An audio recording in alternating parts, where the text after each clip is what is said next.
Welcome, ladies and gentlemen, to Autism Fridays with Christopher Cleveland. Welcome back to Autism Fridays with Christopher Cleveland. I'm your host, Christopher Cleveland. In this news section, I thought about whether or not to make this the finale episode of the season, thus the series. And there's no going around it. This is the finale of the series Autism Fridays with Christopher Cleveland for the foreseeable future. To be clear, this does not mean I will be shutting down the group or postponing further content by any means, in terms of social media endorsements and whatnot. See, when I decided to start doing posts which honored a certain culture's heritage with Asian and Pacific Islander Month, and doing martial arts videos, I realized that I could have a greater impact if I spread the means by which I released updates and encourage a greater strengthening of alliances between causes in posts which had me, an autistic man, making recommendations and endorsements in relation to things for and by which I stand.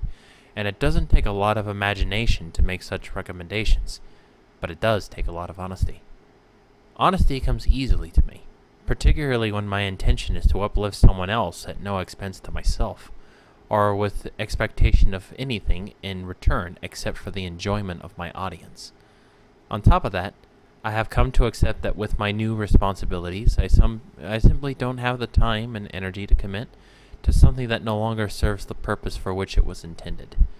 Unlike shows such as The Simpsons, Family Guy, etc., for instance, I don't intend to beat a dead horse and milk out this show for what little it may yet be worth in the long run. It was a good run, however, and I'd like to believe I covered some important topics in my time running this. I have no doubt that I would like to someday regroup to this and perhaps even reboot it with actual video footage, seeing as how I originally wanted this to be an actual talk show like what Stephen Colbert or Jon Stewart did, as opposed to turning it into the podcast that it became. Bottom line, the series for which this group was named, the series for which the Facebook group was named will be ending today, but content within the group itself will not end.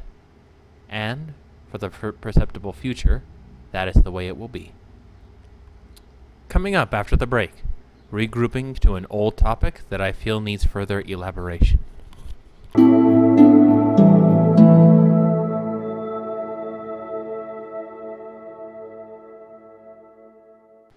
Thank you for tuning back into this episode of Autism Fridays with Christopher Cleveland, the finale episode of the series.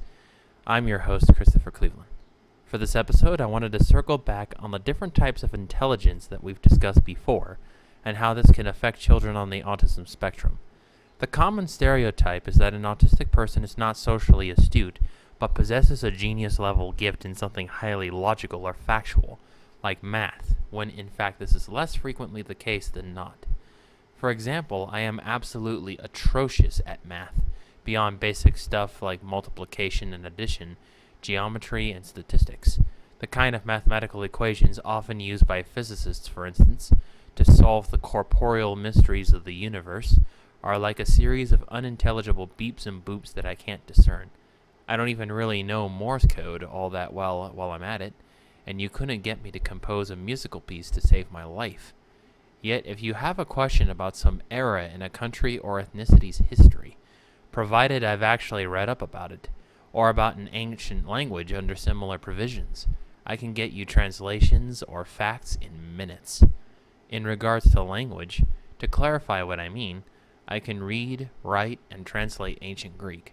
I can decipher and read Egyptian hieroglyphics, and I have some capability to speak, write, and translate Latin.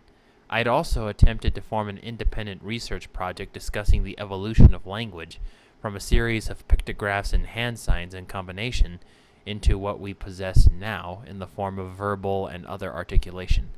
On top of that, I've even done analyses of storytelling parallels between medieval European tapestries and Native American petroglyphs in my head just to pass the time.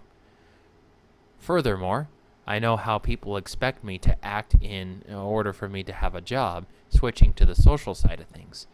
Never mind 3 of them, all of which, bearing in mind, involve serious service to highly disadvantaged demographics. Yet this isn't the limit of the different kinds of capabilities I have encountered, nor are available in the world. For instance, I grew up with a student who was the opposite of me in academic strengths. Keeping in mind, I read Shakespeare out of boredom at times when I was in high school, but he could already work the video game consoles at our local teen hangout on a whim and fix virtually any technical issue that occurred with our Wii sports systems, and for the brief time that we had it, a PS2 system. Yes, I'm that old where PS2 was the most advanced.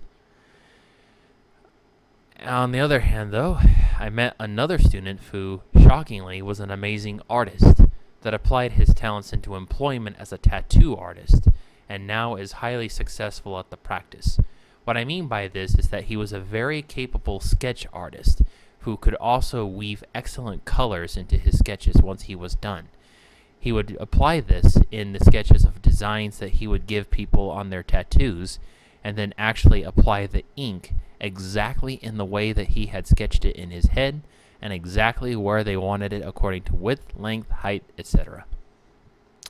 None of these strengths and capabilities are mine to call my own or command, and don't you dare ask me to sing anything other than bass or baritone, thank you very much.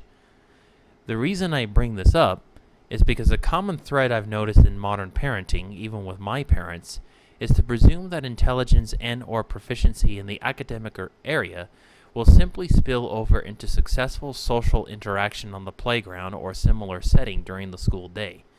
The question I have to always ask respectfully when I see this, or anything like it, is to ask how they intended this to be achieved. How does the parent think that their academic intelligence will spill over into their social intelligence? By some form of the dark arts? The old phrase goes that necessity is the mother of invention. By this logic, if children are never given a necessity to learn certain basic social skills before they enter school, particularly if they're autistic, how do their parents or legal guardians expect them to know how to make friends outright, particularly if there's no one around to mimic? Even the most socially astute children often perform a form of mimicry by watching, observing, and replicating the behavior of certain peers who stick out to them. Thus, the short answer that it isn't horrendously common, in fact I would dare say it's very rare, for a kid to be able to pick up social tricks quickly, whether or not they're autistic. But this is one of the things that as adults we must be aware of when we hope to raise our children in an ever-changing world. We must abandon the presumption that our children will get it on their own, and have them prove to us that they can, or prove to us that they need our help in basic social integration. That, and encourage the humility to let us help them and admit that they need our help. In autistic children, it is especially paramount to find tasks that teach them this necessity from a young age, and get them practicing, so that by the time they do serious schooling, they're ready to go well enough to be largely self-sufficient. Since it's a lifetime practice, it's even more important to start as close to the time in which they're saying words or having some form of language at all as is humanly possible. Because how much do any of us truly want our children to have to catch up when we fail to teach them vital emotional impulse control skills or social interaction tricks, when we have the option to avoid any delays in development? Why not seize the opportunity? At the end of the day, if the child displays an academic capability, all that it should ever mean to their parents, legal guardians, and teachers is that within is a capability and willingness to learn. We should then learn to use that willingness while their minds remain in a place to receive what we can give them in social interaction, so that they aren't caught off guard the first time they try to make friends, generously assuming they try at all, as is often the case with some introverted kids, i.e. that they don't try. The social aspects of our brain, like any other muscle in our body, needs training, and as any bodybuilder will tell you, you're in for a lot of trouble if you ask someone who's never lifted weights and has no prior work in building strength to lift the 40-pound dumbbell right from the get-go. So, why would it be any different in teaching our children how to interact with their peers or even their elders? It is not, simply put. This has been Autism Fridays with Christopher Cleveland, and it's been an honor. To quote many a Star Wars film, may the Force be with you. There is no meditation segment this week. This episode is dedicated to every single one of you who stayed through the seasons, gulped up every episode, made comments, gave likes, etc. Without you, this wouldn't have been possible.